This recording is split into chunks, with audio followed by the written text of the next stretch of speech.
Hi guys, welcome back once again to the channel. मेरा नाम है सुनीति साहनी और आज की वीडियो में हम सॉल्व करने जा रहे हैं 10 इम्पॉर्टेंट सोशोलॉजी क्वेश्चंस। आज के क्वेश्चंस थोड़े अलग हैं। हमने जिस तरीके के क्वेश्चंस पहले सॉल्व करे हैं, ये उनसे थोड़े से अलग क्वेश्चंस हैं। ठीक है, एंड इसमें मैंने हिंदी प्लस इंग्लिश दोनों क्वेश्चंस को ऐड कर दिया है।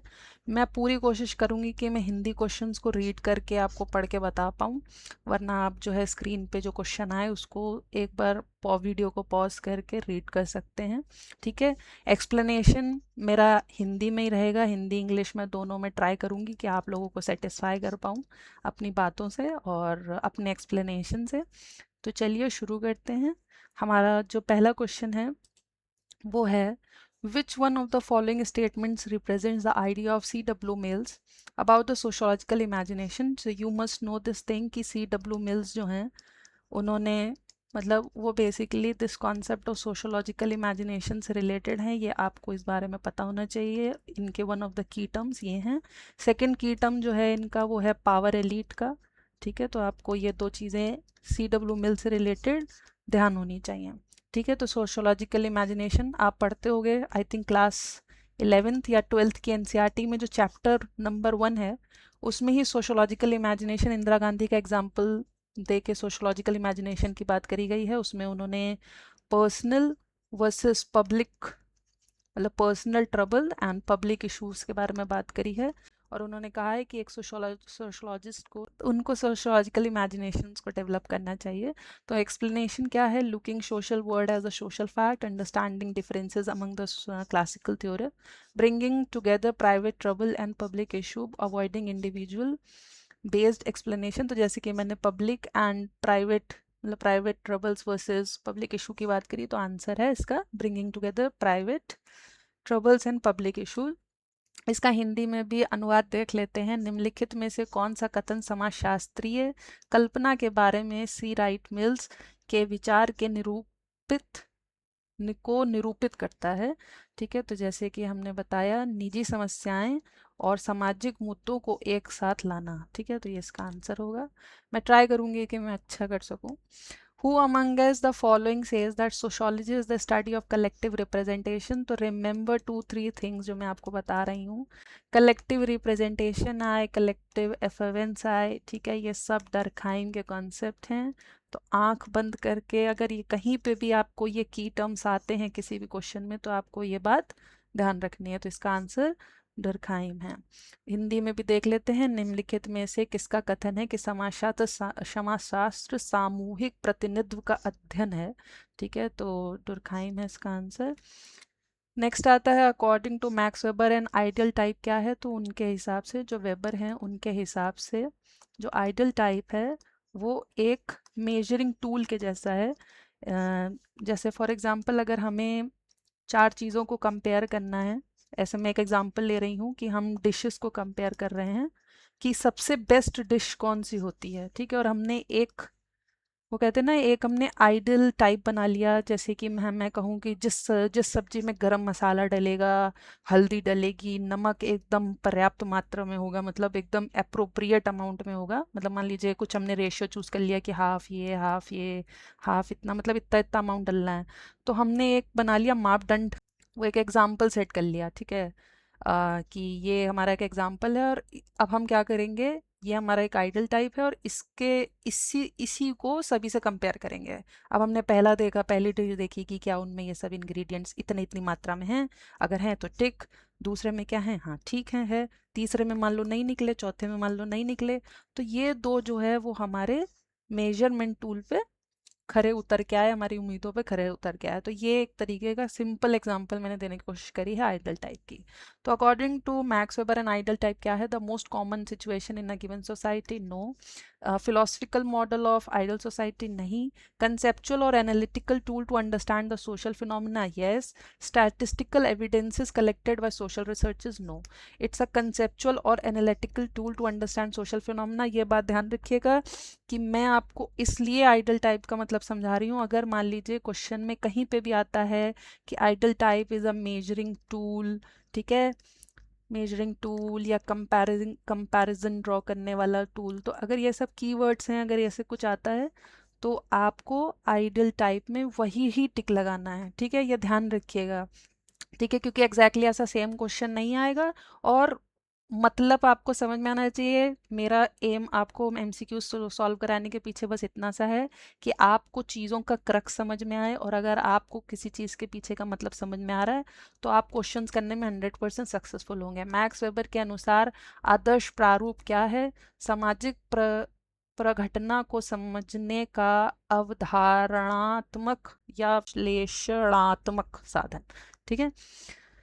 नेक्स्ट है which according to Robert Redcliffe is not the characteristic of little community. तो ध्यान रखिएगा 4 करेक्टरिस्टिक्स दी हैं उन्होंने, और ये बहुत इंपॉर्टेंट क्वेश्चन है, मतलब आ सकता है, ठीक है। लिटिल कम्युनिटी करके उनकी बुक भी है, ये भी ध्यान रखिएगा कि बुक का नाम ही लिटिल कम्युनिटी है, पूरा नाम अभी मुझे एग्जैक्टली याद नहीं आ रहा, peasant society and little community ऐसे करके कुछ है, ठीक है, वो मैं आपको बता दूंगी। एंड बुक मैंने बता दी। 4 करेक्टरिस्टिक्स में डिस्टिंक्टिवनेस है, होमोजिनेटी है, सेल्फ सफिशिएंसी है, जो 4th करेक्टरिस्टिक है वो स्मॉलनेस है। लोकेशन यहाँ पे गलत हो जाएगा, और इस क्वेश्चन का जो not the characteristic of little community पूछा है तो right answer would be location, क्योंकि नॉट पूछा है, ठीक है। और 4 करेक्टरिस्टिक्स में ध्यान रखिएगा, distinctiveness, homogeneity, self sufficiency and smallness. Robert Redfield के अनुसार निम्नलिखित में कौन सी एक लघु समुदाय की विशेषता नहीं है? तो स्थान is the right answer. 4th question is which one of the following is not the characteristic of a community. तो इसमें से कम्युनिटी के कौन से करेक्टरिस्टिक्स नहीं हैं?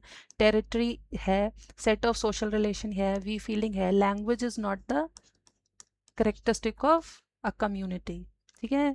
तो भाषा जो है वो समुदाय की विशेषता नहीं है। Our next question is the change of statuses occurring with sufficient frequency as to be socially patterned can be designated as social set, status set, status conflict, status, social status या status sequence. Answer is status sequence, और ये आपको तभी समझ में आएगा जब आप स्टेटस के सारे टर्म्स को अच्छे से समझ लेंगे।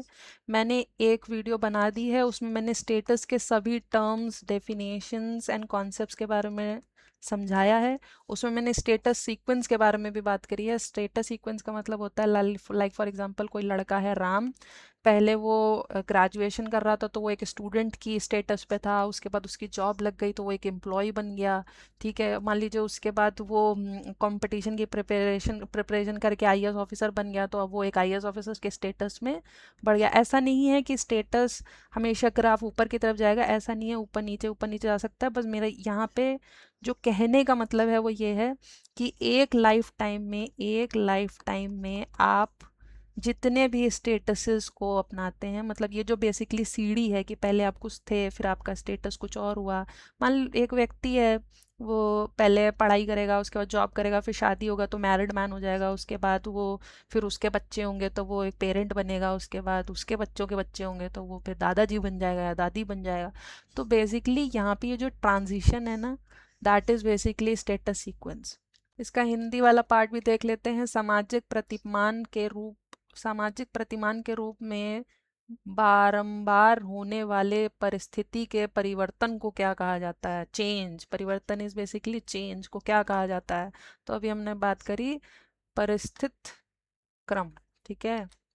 नेक्स्ट आता है when the performer of a role adopts a subjective detachment from the role. ये भी मैं रोल की वीडियो में आपको समझा चुकी हूँ। This is the concept of role distance and it's the famous concept given by Goffman, ठीक है। अरविंद गॉफमैन का ये कॉन्सेप्ट है रोल डिस्टेंस का। इसमें क्या होता है, एक जो व्यक्ति होता है वो मान लीजिए किसी लाइक फॉर एग्जांपल आप एक एम्प्लॉय हैं एक कंपनी में, ठीक है, आप जॉब पे जाते हैं, पर आपका जो रियल पैशन है वो है एक थिएटर आर्टिस्ट बनने का।